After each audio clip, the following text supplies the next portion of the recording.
In this video I help you decide if Arturia V Collection X, or 10, is worth the price. The V Collection now has 39 different instruments. Each one is usually priced between $150 or $200, but the bundle costs $600. So for the price of around 4, you get 39 instruments. Of course that's valid only if the products are good. Besides that, they often make sales up to 50% off on individual plugins or the whole bundle, and if you already have some Arturia products, you can get a personal discount. I personally use a lot of the instruments, so for me the bundle is worth it, but you may think differently than me, so let me show you some sounds.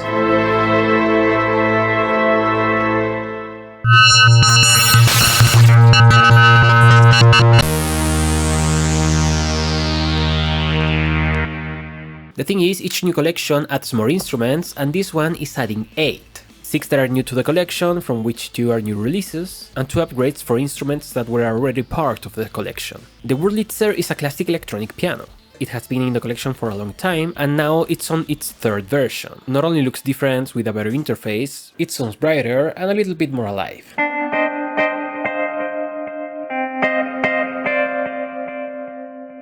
On the advanced tab, now you can change a lot of settings to get a different type of sound based on different mechanics, models, acoustics and more. For instance, we can choose another model, change the age, add more hammered noise and change the pickup distance.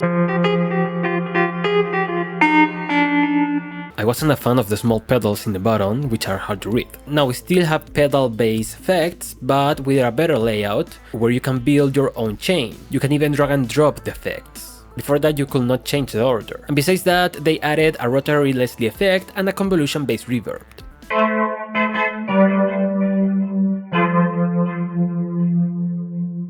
Honestly, it sounds so much better than the last version and it has a lot more effects. But still, I gotta be honest, I rarely use the electronic pianos from Arturia. So let's see if one of the new instruments can convince me otherwise. This is the CP70. Which is emulating the CP70 made by Yamaha. It also has that classic electronic piano sound, and this model in particular is brighter and has a bit more of a realistic vibe to it. It's super expressive and can create interesting sounds. I quite like the attack it has. It has the same effects as the new Whirly, so the sounds you can get are a lot. With this, the collection now has 4 different pianos, counting the Stage 73 and the realistic piano they have. Ever since V Collection 9, the Augmented Instruments had been part of this bundle. They started with voices and strings, then they added the piano and they recently released the brasses. If you want a deep dive on the inner workings and all of their possibilities, you can watch this other video that I made.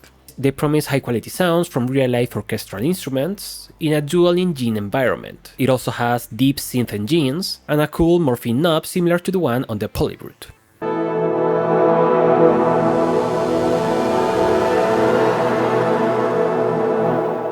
With the release of the Collection 10, they added a new one, the Augmented Woodwinds. With this, you're closer to get a full orchestra. Of course, these instruments require a lot of CPU, so you might want to consider testing them before jumping in. The architecture of Woodwind is the same as their instruments, again this video here explains it better, and the sounds are different types of flutes, clarinets, and so on. So let's try to make some weird woodwind morphing sound with all of these possibilities.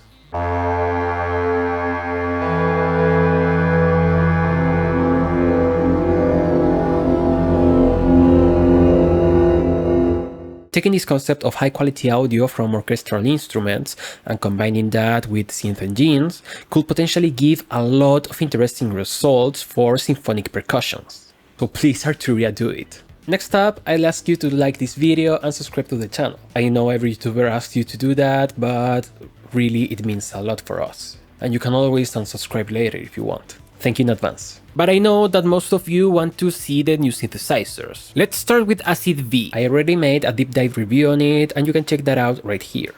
I love how this one sounds. It captures the acid essence of the original 303 and expands on the sound by adding a multicolor distortion circuit. Resonant filters through any of these distortions is going to give you scorching, burning and cutting sounds.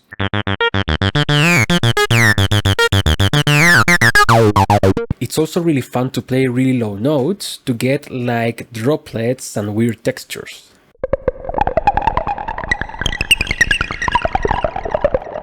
The best part of this synth is the complex sequencer or arpeggiator, which has options for every note, octaves, accents, vibrato, and slides. It can fix the notes to certain scales, and each note also has probability amounts. That's because it offers a really nice randomization system to constantly create unique progressions. The last thing I want to mention is the density, which will take away notes as you go down, giving you a variety that you can program.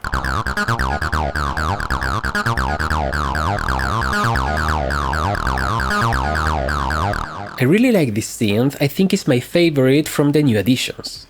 Then there's Minifreak V. Arturia launched their Minifreak synth this year, which originally came with a software to make and save presets and expand the features of the hardware. Sometime later they made it into a standalone version, so they launched a synth and a couple of weeks later they emulated. It's a genius marketing tactic. I gotta be honest, I haven't played too much with Minifreak V because I feel it will be so much more fun to play with the hardware, which I don't have. Besides that, on the hardware the filter is actually analog. Not only that, the workflow is better suited for the real thing, because for a modern multi-engine synthesizer I will go for something like Pigments. Still, it's its own unique thing. It has 2 oscillators, each one with 16 different engines. Pigments has only 4. My favorites are the Formant, the Speech, the Modal, and the Carpal Strong.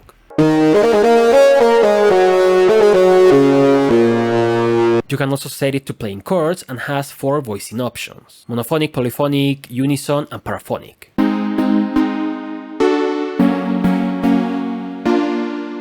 The mod matrix is taken straight from the hardware, and it also offers an LFO shaper, which lets you create any shape you want, and then you can select it by going all the way up with the wave knob on the LFO.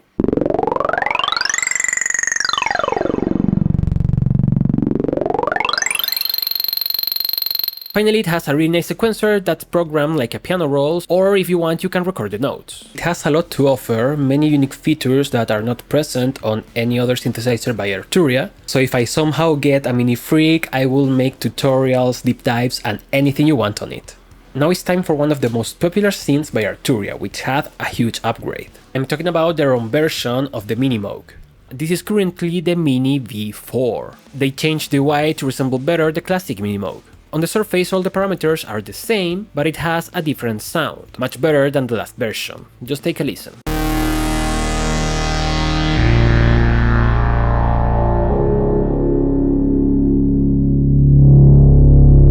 It also now has a drive knob, which will help adding those sweet saturation harmonics from the classic ladder filter on the original.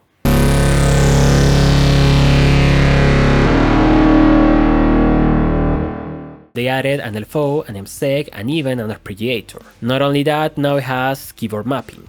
This version offers so much more effects than the last one, where you could put only delay or chorus. Now these are all the effects you can find on other of the newer synthesizers by Arturia, like the Prophet V, which are almost all the effects you find on Pigments. So this is a big improvement.